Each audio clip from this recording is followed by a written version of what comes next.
gonna freaking. I love this. I'm gonna mess this up so badly. Dude, I'm telling you right now, it's hard.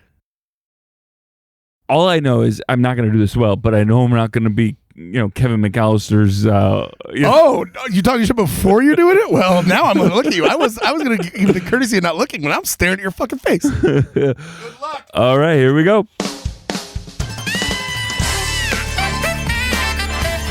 It's the 10 to 1 podcast with your host, Nate Loucks, featuring Ben Konowitz and Brad Oman.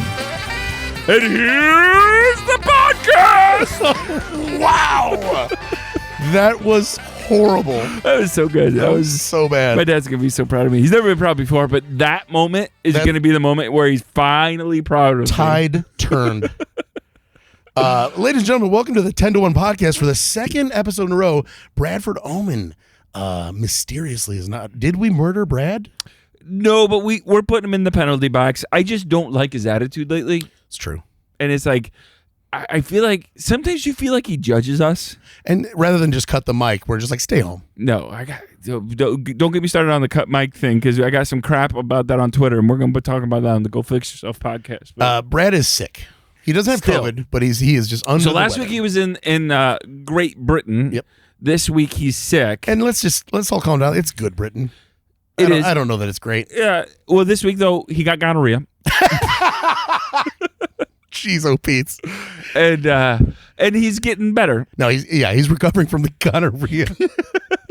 Oh man. As you get when you're in Good Britain. You're in Good Britain with that gonorrhea. And decent Britain. It's fine. Britain. It's fine. Yeah, it's fine Britain. Fine Britain. It's fine. As we've always said. So yeah, we're gonna keep it. Well, we said we were gonna keep it short and sweet last time. We went for like an hour, so because we're really good when it's just the two of us. Yeah, honestly, we've noticed we're improving. Podcast finally worth listening to when it's just Ben and I. Will not listen to this. He didn't listen to the last one. No, we gave him secret codes to like let us know. Word. And I can tell you, listeners, we've texted thousands of texts in between there. Not one mention of that word. Yeah, he has not listened. But this is the 10 to 1 podcast, where it's a Saturday Night Live review podcast, and we review the latest and greatest last episode of Saturday Night Live. This time, Dakota Johnson was on the show with musical guest Justin Timberlake. It was, I'll say this. Let me preface this where I know Justin Timberlake seems to not have the popularity because maybe, I don't know if he got canceled or something. He cheated. He cheated. But they're still together. They're still together, and I feel like that's their issue. And I don't know this for sure, but I feel like cheating in Hollywood is a thing. I mean, of all of the torrid things that you can do, cheating is terrible, obviously. But if you have worked it out with the person you're with and you're still with them, I feel like it's time to move past this. Then maybe give the guy another chance. I mean, listen, if his wife is willing to give him another chance, America, I think we should too. Nate Loucks should, right? Yeah, no, so it was good to see JT back, and yeah. there was a song that I really loved. So good to have him back. Yeah. Dakota Johnson's hosting for the second time. She hosted for the first time in 2015. I assume after, what was the sex movie she made? 50 Shades of Grey. Yeah, 50 Shades of Grey. Now she's promoting Miss Webb. Is that Madam Webb? Miss Webb. Miss Webb. That's when Spider-Man doesn't hit his target. It's a Miss Webb. Yeah. No, Madam Webb. Marvel property featuring her and coming out in a couple weeks. What's the other woman? The nice young lady? What? The blonde lady that's in that movie? Wait, I don't know. Sydney Sweeney. There's Sydney. I don't know what you're talking about, Sydney Sweeney. So she had a joke in her monologue about that, where it's basically Yeah, let's get into it. Let's just get into it. You know what? Let's get into it. We got to get on it. Okay. Quit beating around the bush. I'll stop. All right. First, sketch of cold opening. NFL Championship Sunday cold open. Professional football commentators portrayed by James Austin Johnson, Andrew Dismukes, Keenan Thompson, Mikey Day, Michael Longfellow, and Devin Walker bemoan the end of football season. I'm a massive football fan, so I get this a little bit, but I want a little pop quiz for you, buddy. Yeah, sure. As I was researching this episode, Phil Simms. So they've done 3 NFL Championship Sunday cold opens, or just at least sketches. I assume they're mostly cold opens. CBS on or NFL on CBS. And Phil Simms has been in all 3 of them, right? Okay. 3 different SNL cast members. First one in 2007. Who played Phil Simms in 2007? 2007 Phil Simms? Oh. You're usually pretty good at this.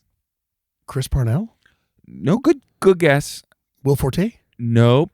Jason Sudeikis. That makes sense. Then in 2014, again, Phil Simms was in, he was portrayed in a cold open in an NFL championship, NFL and CBS sketch. Who portrayed him in 2014? So 7 years after that. And that's going on 9 years ago. Well, 10. 2014 is 10 years now. I said going on because it's only January, so it's barely 2024. It is 2024 though. The math checks out. Beck Bennett? Close. That was, I like that guess, but it's Taron Killam. And so the Beck Bennett before Beck Bennett. Yeah, and this one in 2024. So we've got 3 sketches: 2007, 2014, 2024. This one was Michael Longfellow. I did love the joke by Kenan Thompson. There's no other live TV that is remotely watchable other than football. That got a very good meta applause. Yeah. So what did you think of this? This was not a political cold open. We've been bemoaning that ourselves. I love. First of all, I see the NFL on CBS logo, and my heart leaps. Like, we're doing it. We're not doing it. We're not doing the political cold open. We're doing, which I appreciated. I really did appreciated some of the this and then I start watching, and they're slowly building it. So I'm like, okay, good escalation here. I agreed. Dismukes as Romo is great as just kind of, because again, this is playing on the idea that Tony Romo said something that was kind of depressing in one of the things, and they just went viral. But again, this is the perfect idea of what we're talking about. It wasn't just a shot-for-shot remake of what happened. It was taking a small thing and making it big. The idea that these commentators are getting depressed at the end of the season. So that was great. And then throw in the little jab at themselves and SNL. Great. And it peaked for me when James Austin Johnson originally started singing with the auto-tune, and the crowd organically started enjoying along with, for real enjoying it. I was like, this sketch is amazing. And then, unfortunately, everything went off the rails. I think that maybe the monitors, they couldn't hear where the song was, and so they all, Keenan especially, but they all kind of just were off, and it was like that ruined. They were they were like a line ahead of the music, and it was just so uncomfortable to watch. It should have been not an all timer, but it should have been really, really. There was great. Some good stuff happening. In this. I was loving it. Yep. And it just derailed so hard, and so I felt bad. I feel bad even critiquing it. I don't want to poorly because I'm so happy that they went with a non-political cold open. I still like this, even though that happened. I still like the sketch. I thought there was some good stuff in there. 100%. I like that they took something contemporary but made it somewhat unique to and SNL. The only thing they did about Taylor Swift was a one-off with Andy Reid. Instead of making the entire thing Molly about Carney's Andy Reid is great. Yeah, so all that worked. They knew what they were doing here, and unfortunately, technically, it just didn't. It was a sketch that just it seemed like going, and then plane crash. Unfortunate. So, too bad. You know what, though, SNL, don't let that derail you. Keep it going. That kind of stuff is what I signed up for when I became a fan of SNL. Yep. All right, moving on. Dakota Johnson monologue written by Mike DeCenzo, Jimmy Fowley, Allison Gates, Jake Norwin, and Sierra O'Sullivan. Actress Dakota Johnson returned to host SNL for the second time. She discussed her appearance on the 40th anniversary show, her new movie, Madam Web, or what did you call it? Miss Web. Miss Web, as Ben calls it, and being taken out of context by journalists. However, she was interrupted by musical guest Justin Timberlake, who boasted about having hosted the show before 5 times. 5 times. Jimmy Fallon also appeared in costume as Barry Gibb. What did you think of this one, Benny? So, I was not necessarily expecting JT and Jimmy to jump right into it. You knew he was going to be in something more than just music. I'm glad it happened. It was good. The coming back was a very awkward line. Yep. And he let it sit for quite a while, and that got honestly awkward. It was cringy a little bit. Dakota Johnson, we're going to talk about this more in the episode. Dakota Johnson is an actress that does well because she is an actress. She's a good actress. I've got nothing wrong with the roles that she plays. When they do a pre-tape, she does well. When they do live, she's sometimes just awkward. So yeah, let's get into that Look a little bit. Look at the difference between her and Justin Timberlake. The charisma, the lines. It is a very different read. So, and we'll talk about that for right now because it happens in multiple sketches. So we have time to bring that up. Yeah, well, we will for multiple sketches. For now, I enjoyed the Timberlake stuff for sure. Jumping Jimmy Fallon in like that was awesome. It was great, and I wish it was all it was. We'll get into that as well. You didn't like the bringing up the 40th anniversary stuff? Or? No. I mean, I wish the Barry Good talk show wasn't a thing. Oh, really? I didn't. Yeah. Okay, we're gonna get into that. We might disagree on that. So I love that it was a kind of a shock and awe thing. Like, oh, he's fully dressed as Barry Gibb for this little bit. That's awesome to me.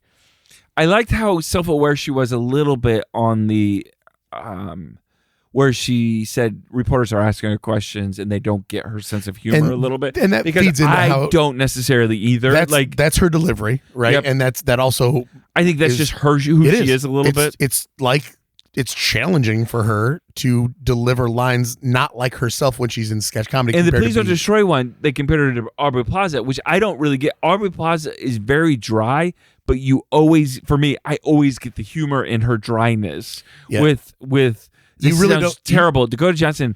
It's hard. You don't know how to take her for sure. That's what I'm saying. I would not like to be friends with her, even though I would love to be friends with her. I just feel like I would always be like, is she mean? Are you mad? Are you mad at me? Or like, did you make fun of me? Or was that, that's humor. She's so hard to read. Yep. I agree. So it was just, there was some awkwardness there, but I thought all in all, it was a good monologue. It's a good monologue. Yeah. All right. Moving on, waiters.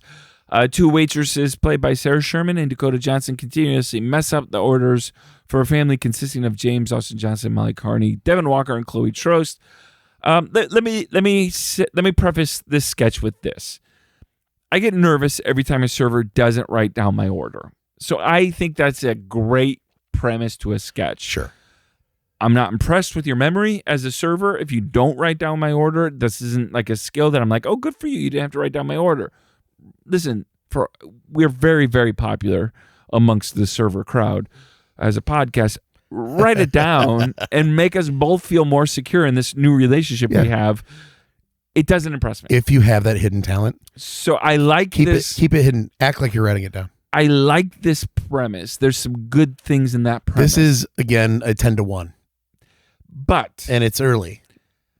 There was such an awkward delivery from Dakota Johnson, who can't do what Sarah Sherman does with her weirdness. Yep. Sarah Sherman, all the way through Sarah Sherman doing things, I was like, oh, this is kind of fun. Yeah, playful, and like the order that Sarah Sherman was giving them back was close enough to the order that they were giving, so it was like, oh, that's kind of funny.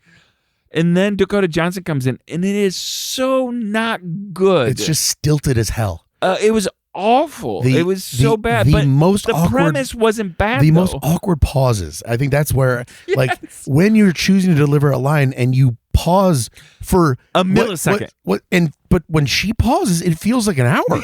I've never seen anybody pause for a millisecond, and I'm like, why was that so long? Because it isn't that long. But I was the same way. I'm like, I feel I'm starting to sweat at home watching. You feel the air just be sucked out of everything because I'm like waiting for her to say the next thing. Did you feel the same thing though? Like, okay, this is on a track rolling like a train. Sarah Sherman's doing her role. I get where they're going with this. I'm starting to laugh.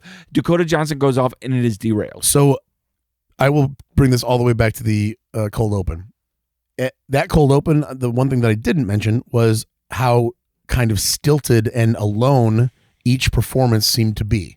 So between Devin Walker and Mikey Day and Michael Longfellow and Kenan Thompson, the camera's on them. They read their piece. Yep. It's a kind of a little awkward transition to the next person.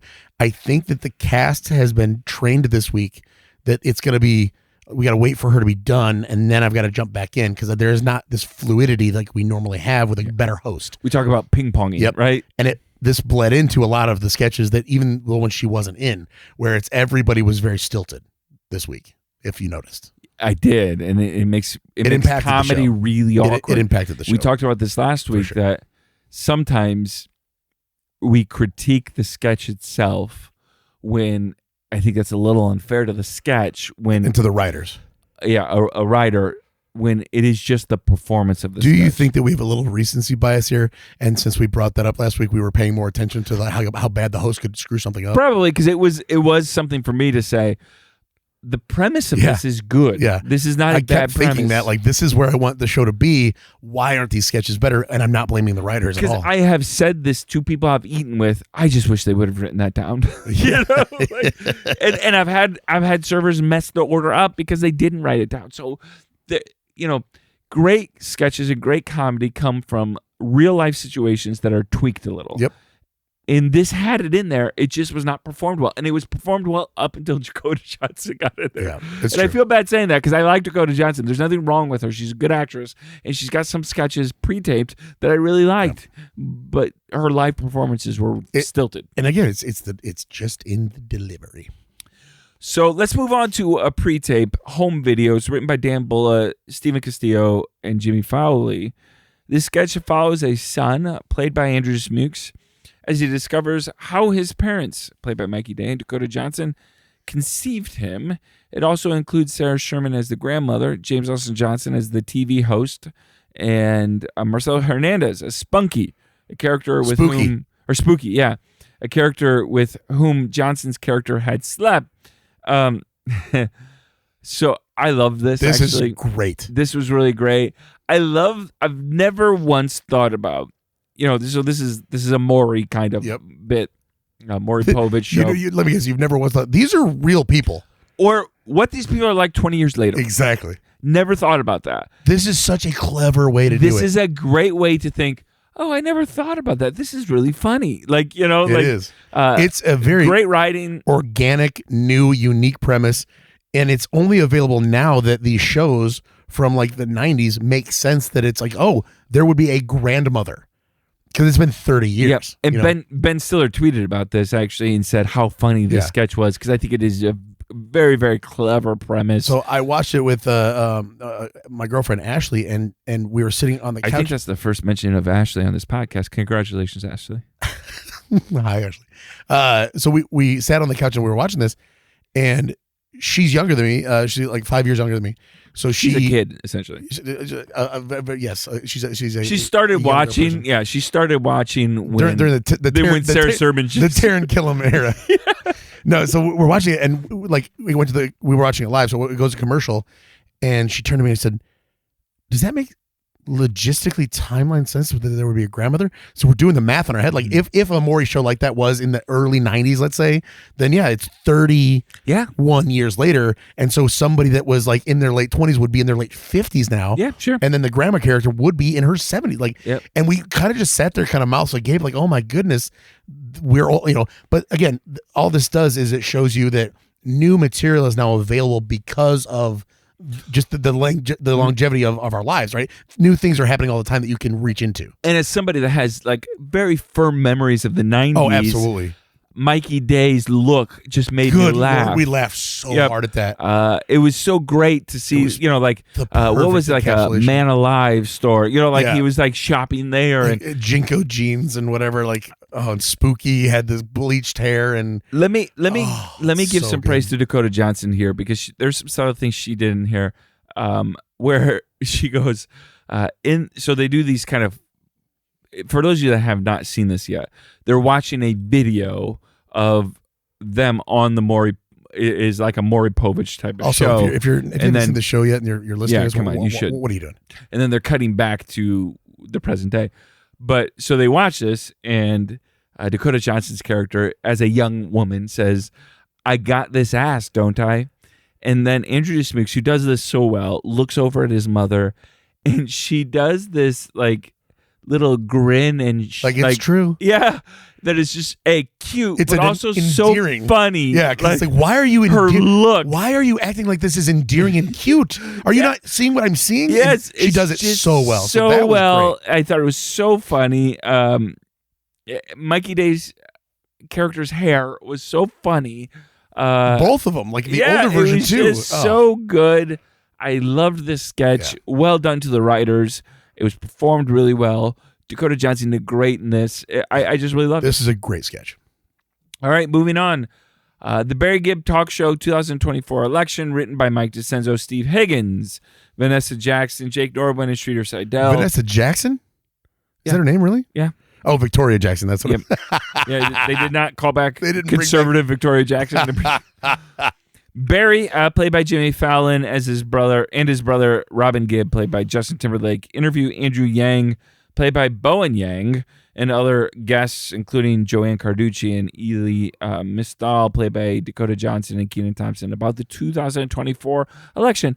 Before we get into this, do you as a whole like the Barry Gibb Yes. Talk Show sketches that Yes. they've done? Yes. This is the 7th one that they've done. I like them all. I mean, I like them all up until now. And there's one very specific reason. There was some awkwardness in this sketch. It's only because Jimmy Fallon's voice couldn't do it. this time. Really? You didn't think it was okay? It wasn't. It was. I went back and watched the last one, I did not compare it. So you can understand everything that he's saying. okay. And this time, That is a good- his voice was that's a so good note. gravelly and cracked. I had to watch it today with closed captioning on to see what he was saying. Because he has to talk like that. But it gets so much so that I couldn't understand him. And that's he's older now. He's not able to maybe hit that as much as he used to be. And maybe It is a hard thing to do. it's tremendously challenging on your vocal cords. But Because you also, are talking like if that. he had maybe too much alcohol the night before, or he had, What are you saying? well, not he likes to drink. We all do. But I'm just telling you, I didn't enjoy it because of that aspect, and it's almost more of a technical aspect because I still like the sketch. I just wish that I could have enjoyed the performance like I used to. Yeah, I thought it was fine. I thought it was good. I actually enjoyed it. There was some funny things. When Jimmy Fallon as Barry Gibb loses his shit Yep. on anybody, the juxtaposition of a guy like Barry Gibb being so demanding, like, do you know who I am? Like, that's why it's funny. And of course, Robin sitting there doing nothing, like, no doubt. Yep. Is always going to be that. There's multiple juxtapositions there why it's funny. and I them laughed trying to sing at that. together, Yeah. I think is funny. I think the whole idea of them coming back. So maybe I'm just nostalgic about it. I loved this sketch when it was live, when Jimmy Fallon was still on the show. This is a high point for SNL for me. You know, these kind Again, of shows. I want to be very clear. It's So- only because of that one reason. The bias for me might be because Sure. I got nostalgic. Sure. So I enjoyed that. because if that would have been a better vocal performance by Jimmy Fallon, probably I not. bet it wasn't. If you compare it to the other other 6, is the 7th one. It wasn't going to be the best one Right. for sure. It's Probably one of the worst. 10 years later. I mean, Yeah. So I mean, he's not a young man anymore. He can't really pull that range off. Maybe. Yeah, for sure. All right, moving on to My Boys, Please Don't Destroy, Roast, written by Martin Hurley, John Higgins, and Ben Marshall. The Please Don't Destroy boys and host Dakota Johnson engage in banter and take turns roasting each other. I loved this. By far the best. Please Don't Destroy. I'm not gonna say of all time. It's going to be in top 3. It's I think a of all top time. 3 It is for me. So freaking funny. and the reason. So tell me why you think this is so funny. There's a lot of them. I cracked up at the Nepo Truce thing. Of course. I thought that was funny. Not only so here's where Please Don't Destroy will go. Not only do they Nepo Truce, which is funny enough, they do this little like Nepo Truce saying that apparently all nepotism babies, they're self-aware, which is always funny to me when comedians are self-aware of who they are, you know. A foot in the door and so much more. Yeah. I loved the I'm going to change the cue card so that you say the N-word in your monologue. That's such a dark joke. I mean, it's such. I love how dark it was. And then I how love that the crowd's like, oh. And then how he actually I went too far. He immediately pulls it back. You know, but no, I think that the reason again why this is so funny is they're you can do a roast or you can do a roast, and this felt like a real like, oh my god, they going went for it. Yeah. You look like the last 3 men that are the last 3 boys that a lesbian slept with before she came out, kind of thing. That was such a. And I've you're always like, wanted. oh, they I've do. always wanted to meet the lonelier island. Yes. I love Workaholics. Like all of that stuff is great, and just And she did great in this. she was like, great. I mean, that's who she is, though. Yeah. That dry sense of humor is clearly. Oh, every joke was great. Every joke that I listened to, I laughed and it at. All of escalated, them. didn't it? It escalated perfectly because they are doctors of escalation. It was. It honestly was kind of a masterclass in a sketch where you wrote maybe they wrote 50 roast jokes, and then they took the top 10 and then said, fuck it, let's write another 50, and then those 10 had to battle it out. It's like they distilled it down to like only great fucking joke. And that's so hard to do in a sketch like that where everything's got to be amazing, and they pulled it off incredibly well. And what is the Please Don't Destroy movie called again? I can't remember. The Treasure of Foggy Mountain. That's correct. I don't believe the hate. Go and see it. It's funny. It is really funny, even though it's only got a 42% Rotten. But here's the thing: is there are a lot of comedies. If a comedy is in the 40% range, I'm like, oh, I'm seeing that. Yeah, it's comedies aren't often appreciated by. So subjective. Let's talk a little bit about film critics because I don't love them. I mean, anybody that writes for a website for a living. Oof, there's very popular websites. There's EW, there's Slash Film, there's all kinds of different websites that people can write for. Just take their opinions with a grain of salt. Yeah, especially if you're like, listen, you can trust somebody if they are who they say they are, but if they go by like a pseudonym, a nom de plume, it's like that's weird to me.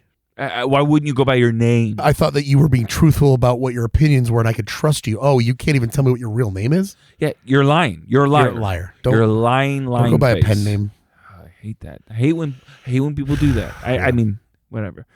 All right. Moving on. Big Dumb Cups, written by Chloe Feynman, Heidi Gardner, Allison Gates, Sarah O'Sullivan, Ken Sublett. Three women, played by Chloe Feynman, Dakota Johnson, and Heidi Gardner, are discussing their large, silly cups. This is a play off of Big Dumb Hats, or large, whatever they called it, that they did. I think it was called Big Dumb Hats. Big it was Dumb Hats with Amy Schumer. Amy Schumer in the November 5th, 2022 episode, which was a great sketch. I like that one. This one did not hit for me, and it wasn't because I didn't think that the premise was funny. This is a premise that is these Stanley Cups are everywhere right now. There's like, it is odd to me that these things happen where all my office staff has. Oh, everyone wants one. And I'm not joking. I walked in one day and they were there. It's not like one of them got one. And I don't know how this happened. On like a random Tuesday, it was like, oh, there are three so that is a cultural women in my office, and three of them have these huge Stanley Cups on their desk. So that is a cultural phenomenon that's worth coming to. 100%. For me, the problem wasn't the sketch premise; it was the execution for this sketch. So this, yes. Also, though, I want to say it was awkward to me. So you think it's the actual delivery of the lines and the editing, the cut back and forth between people? I thought Dakota Johnson particularly was awkward in this. There was a couple things I liked. I liked the idea of them calling each other mama, because that's so funny. Because that's what a lot of women call him. Hey mama. But there were some funny little bits about it. So I don't think they did enough that was different than the first one to say, oh, this is worth doing this for a second time. See, I agree to disagree. I think that this is worthy of a follow-up, because they could have done just fine with this.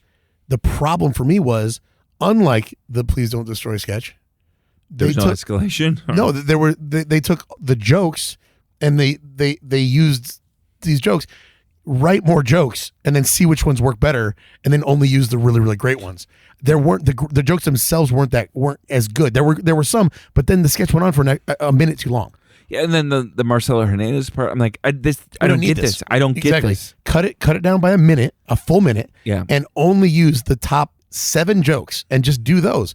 It's going to be really funny. But they maybe thought they maybe had more than they did. We're like, ooh, these are all really good. But in that Please Don't Destroy, those were all banger freaking jokes. And maybe watching that and then going into this, I was kind of waiting for more hard hitting jokes, maybe. Yeah, I agree. I think the premise is there. There's something to be made fun of. And I was laughing at certain parts of it, but other things fell flat.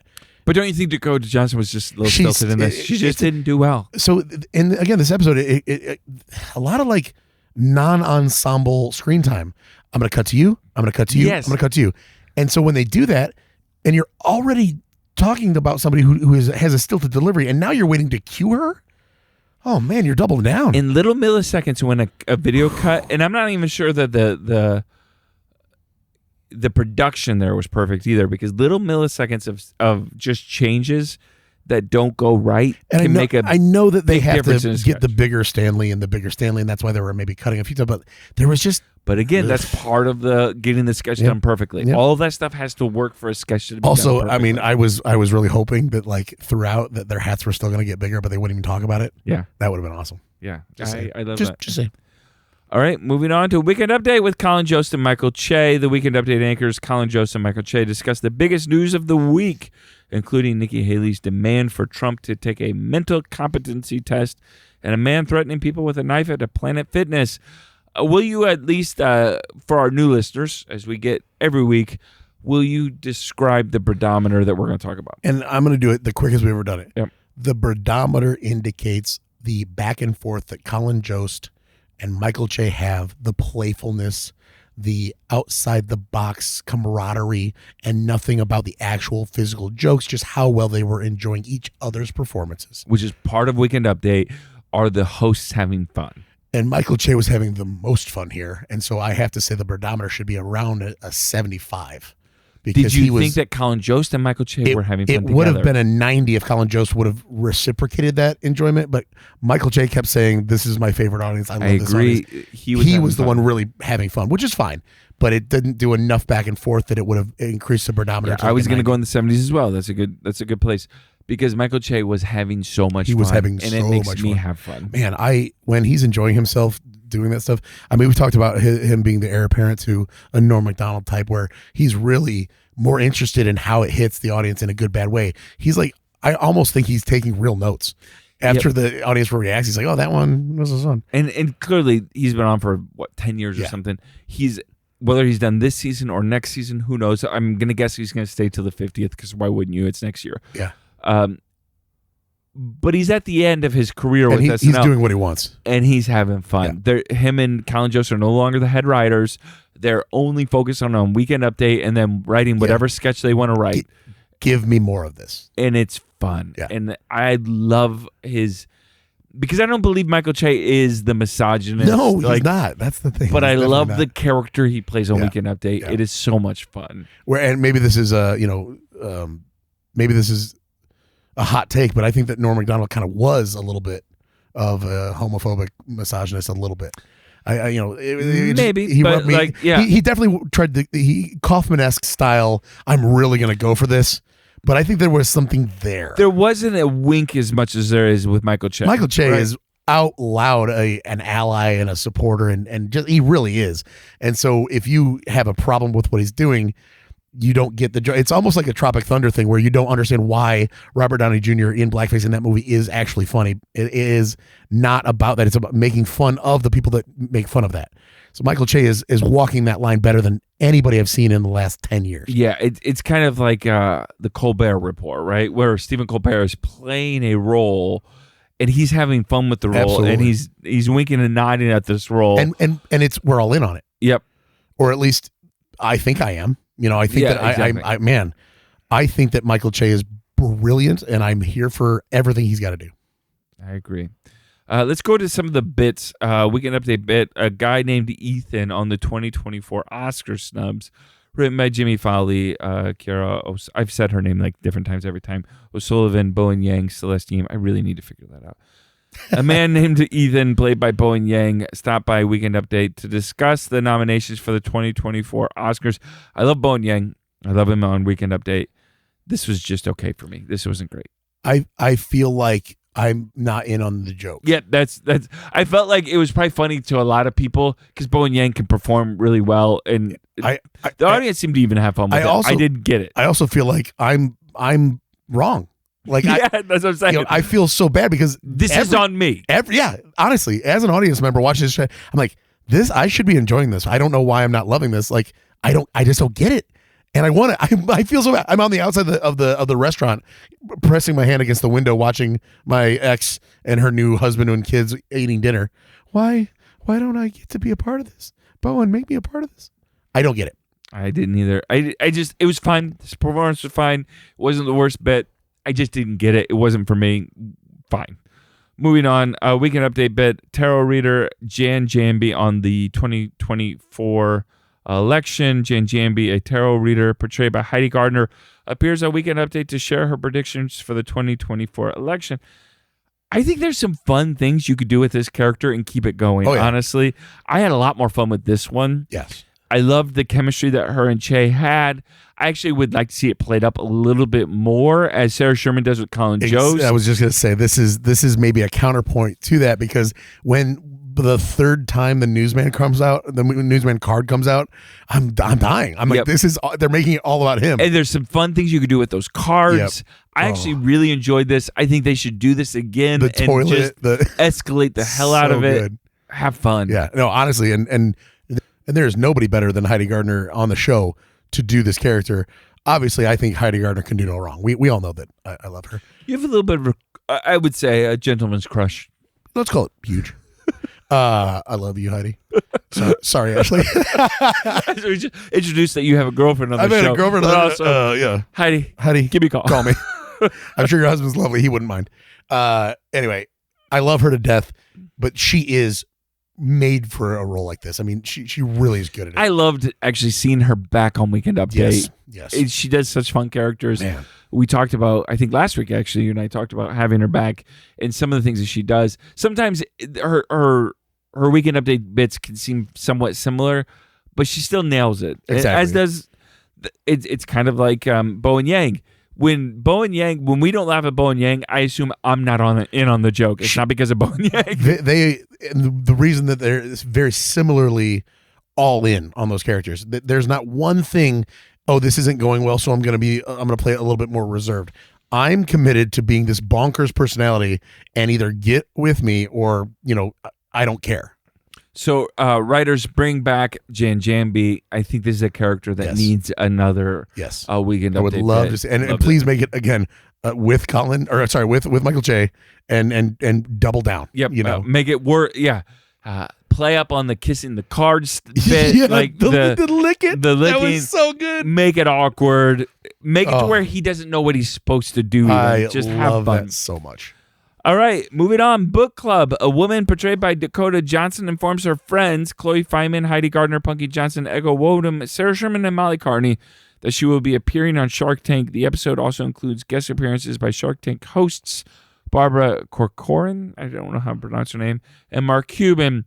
Super awkward from Dakota Johnson on this one. So this is the sketch that, of all of the sketches, was the most stilted and the worst version of this, because every time they cut to her to deliver any line, she broke every sentence into two weird parts with a strange pause for effect, I guess, or that's how she just chose. And I have to say that the dynamic of this friend group will shift. What are you doing? That's not how people talk. Nope. At all, ever. Nope. It was like, so did weird. You not know where the sketch is going? Yeah. Like, I can understand, kind of because she did this in a couple other sketches where you're it was kind of like you're reading the lines, but you're reading them for the first time. I don't want to, I'm not an actor, okay, but you're an actress, right? Like, you can act like a character. You could play a normal human being instead of the. Oh, is Dakota Johnson your friend? Because Dakota Johnson's going to be on Shark Tank. Yep. That's all this was, and that's not what I. And again, this is a sketch that could have been, I think, okay. Yeah. There could have been some funny things there. There was some good ping-ponging for lines. No other actor or actress in that sketch was in the wrong. That was all Dakota Johnson. No, but humor takes timing, right? Gosh. And so when there is a millisecond in between the timing. I was cringing. It was just so hard to watch, and that's not SNL's fault. It's SNL's fault for making her the host. I'm just joking. No, you're not. All right, moving on. Lost Bag. Last sketch of the night. An airport worker played by Devin Walker is seen searching through the bag of Dakota Johnson's character.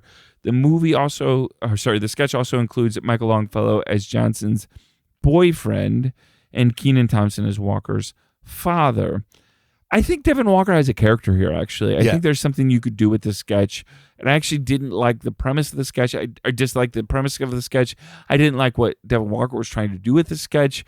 I think he could form this into something good. think again, and this is really making me seem like I don't like Dakota Johnson, and that is not the truth. I like Dakota Johnson. I don't think she brought it in this sketch. And I think what Devin Walker was doing required a better person to do it with. The most telling part of the sketch, why it wasn't working because of Dakota Johnson, was the bit about like, that we're not on the phone, right? That part of it could have been hilarious. Yes. That's really well written, and that's a unique premise. Imagine standing in front of somebody and acting like you're on the phone and you can't see them, because that's what he was doing to her. Like, Valerie, are you still here? We're not on the phone, but she was not incredulous at all. She was just deadpan saying, we're not on the phone. What are you doing? Again, you brought nothing to this. Which makes me kind of honestly sad for Devin Walker, because we've talked about how little time he's got on this season. He had a good episode this season. This episode, he got on quite a few sketches. But here's a sketch where he's the featured part of it. And by the way, it opened up super well. He told an elderly woman that she could do pornography, and I got a huge laugh from the audience. He's doing a character that's very unique to him. And so I felt honestly kind of bad for him, because I'm like, this actually isn't a bad sketch. No. It just did not have a good sketch partner. And again, this is well written, because the pornography thing, the journal could have flown up out of the bag and dropped into somebody else's bag, is a great idea for a comedy. And so then Michael Longfellow's character goes, that's never happened. Like, all of this stuff is very, very funny, and just it got ruined again by somebody. I like women. I like all women. And I don't dislike Dakota Johnson. I genuinely don't. It's just sketch comedy is not her thing. No, it's not. It's just not. It's not. So there was a Comfort Time sketch. Did you get a chance to watch it? I did. It's called Horny Little Dork, which in our text thread for Brad, you and I did call you a horny little dork. Come on. I am a horny little dork. In this Comfort Time sketch, the women played by Dakota Johnson, Heidi Gardner, and Chloe Trost, are discussing a problem with their husbands, played by Kenan Thompson, Mikey Day, and James Austin Johnson. This was hilarious. I don't know why you didn't include this in the actual episode. Yeah, if you haven't seen this, it's a pre-tape, and it's basically what happens in relationships when you're no longer truly able to convince your girlfriend or wife that you can say something sexy. So instead you go like, I like your boobies. Those are fun boobies. I'm a boobie inspector. Like, you're just this weird little horny little dork. Like, what are you doing? Like, compliment her for real. Nope. You got to be like, I'm like Captain Underpants reporting for dude. Like, what? It's funny. It's very funny, because I know that this happens. I've probably been guilty in my life of being a little weird. Oh, no, you are. We've heard from many people. Come on. No, I'm just saying that is something that's out there that we've heard about. That's out there in the cultural zeitgeist. Of course, yes, the cultural zeitgeist that I go, your boobies. But this was funny premise. Very funny. I loved Bo and Yang's, where it's like, you know what? What would you do if he tried to be romantic? They would be like, oh, gross. That's the problem. Yep. So it actually, what I loved about it is it points to an actual cultural, almost therapeutic problem that you've been together for so long, that the problem of romance is there. Yeah, you're weirding me out that you're trying to be intimate. Yeah, so because then they turn we're not at that point anymore. We're past that point. We've been together for too long to be romantic. And Mikey Day, they all do a great job, but man, just watching the guys in this sketch, and it's all the same voice. Now it's all they're doing their best Professor Frink almost from The Simpsons. So yeah, I really enjoyed this. I wish it would have been in the actual episode. Sure. If you have not seen this, go to the SNL's YouTube page and you can find it there. Yep. All right, let's go to let's start with MVP of the night. We usually give 2 awards for each episode: the MVP and sketch of the night, our favorite cast member, or it could be host if it's a really good host, and our favorite sketch. Let's go with MVP. Who did you think did really well tonight? I liked Heidi Gardner a lot this episode because of the Weekend Update character, and she was in a lot too. She was She was in the Big Dumb Stanley. She was in the book club. She was in she had a bit in the cold open. So she was prevalent everywhere. And obviously having somebody solid like that will only help us catch, especially when you've got a very stilted host. So, but yeah, her Weekend Update, this new Weekend Update character is enough for me to be like, yeah, I want that to come back. Yeah, I think that's a great choice. I did go with Mikey Day here because I thought he did well. Also fair, in, yeah. The horny little dork thing he was really good in, and he did really well in home videos. It made me laugh. The home video and thing then was the NFL Championship awesome. Sunday he was in as well. I thought he had a really good episode. But I do want to point out, I want to give a shout out because he hasn't had a great season yet, but I think there's a lot there. Devin Walker was in the NFL Championship Sunday Cold Open. He was in Waiters, and he was in Lost Bag. And so I think he had a good episode for Devin Walker. Yeah, I hope that just continues to improve for him because, and like you said, give Lost Bag another chance. Give that character another chance. Yeah. Give it a good host to work with that because there's something there. Yep. All right. Favorite sketch of the night. Please Don't Destroy by far. It's the best thing I've seen on TV in a while. It's just incredible. And for a group of guys that has a ton of good sketches and good bits that they do, I thought it was at least a top 5 for me, maybe even a top 3. So kudos to them. I know that that's a pre-tape, and so if gun to my head, I have to choose a live one, it would be really tough this time because I didn't think a lot of the live stuff was great. If there weren't the technical problems of the cold open, that would have been the live sketch of the night for me, which is the first time I probably would have chose a cold open in forever. Sure. Because it was awesome. The premise, again, I know that, lots of SNL producers and Lauren listens to our show. The writers all listen, all the cast members listen. So just again, guys, fans. You did a great job there. Let's keep, and I know it's political cold open season time, but maybe, just keep going down this line of not doing that. I love it. All right. Well, that's the episode for tonight. Next week, we'll be back. Ayo Edebiri, I think is her name, is the host. Just like Jacob Elordi. Who is this person? I don't know. Oh, have you not seen The Bear yet? Oh, I didn't know that was her name. Yeah. Sorry. I know exactly what that is. Yep. She's amazing. She's fantastic. She's hilarious. I'm actually really, really excited. She's also in Bottoms, the movie, right? Yes, I think so. Yep. It would not shock me if she tried out for SNL at one point in her life. That would not shock me that she has. She's phenomenal. So she's a young talent. This is going to be a fun episode. Yeah, I'm in. I'm all in. And Jennifer Lopez is the musical guest. And she's done the show quite often enough that hopefully we get a little bit of Justin Timberlake action where she appears in a sketch or does something. Yeah, it wouldn't shock me. I would love that. So Ayo Edebiri, I apologize if I'm not pronouncing that right. If Brad was here, he would be judging me. She was also an intern at the Upright Citizens Brigade. So she's done some stuff. I love it. I think she's familiar with sketch comedy. It should be a lot of fun. Maybe Brad will be back next week. Is he coming back? I don't know. We'll see. Will we invite him back? You know what we should do is check the ratings from last week and this week, and we'll see if the metrics show that we're more popular without him. And then if we are, we'll just, tough decision time. There's no guarantees whether or not Brad Oman will be on this show ever again. Did he come up with the idea for this show?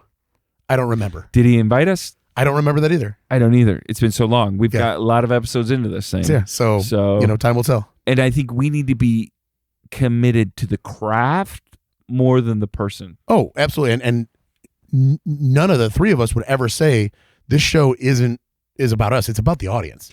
This show's bigger than Brad Oman. Oh yeah. Yeah, and being bigger than Ben Konowitz and Brad Oman, that's hard to do. All right. Well, listeners, we'll be back next week. Hey, go to the 10to1.com if you ever want to listen to any of our past episodes, or if you just want to share this episode with somebody, you can find the link on there. Do rate us on iTunes or wherever podcasts are. Subscribe. Help us share this. If you know somebody that likes SNL or just wants to be a part of our little community here that talks about the episodes, we genuinely love to hear your takes on things, some of your opinions on the sketches or where we got it wrong or what we missed. Let us know. I will say this, Ben, Dave Chappelle came at the end of the episode. Let's talk about that real quick. Fuck that. I don't know why he came up there. He's a narcissist. for those of you listening, wanting us to give an opinion on that, I have no idea why. I don't like it. I can't believe if that you've not seen Bowen Yang and Sarah Sherman's exchange there. Bowen I stand with Bowen and Sarah in the corner. I stand with Bowen in the corner. I'm gonna make a fucking t-shirt. I stand with Bowen in the corner because Dave Chappelle is not. He's a punch down comedian, so he can go fuck himself. So if you're waiting for us, that is our opinion on there. Brad might have a different opinion because he's Brad. But anyway, thanks so much for listening. We'll be back next week. If you have a chance, listen to our other podcast. Go Fix Yourself. Go Fix Yourself. Pod, I think, .com or gofixyourself.com. It's gofixyourselfpod.com. Is it? Or gofixyourself.com? Because it's not the 10to1pod.com. I don't know. Just look us up. Look us up, people. All right. We'll be back next week. Be good to yourself. Be good to others. Bye-bye.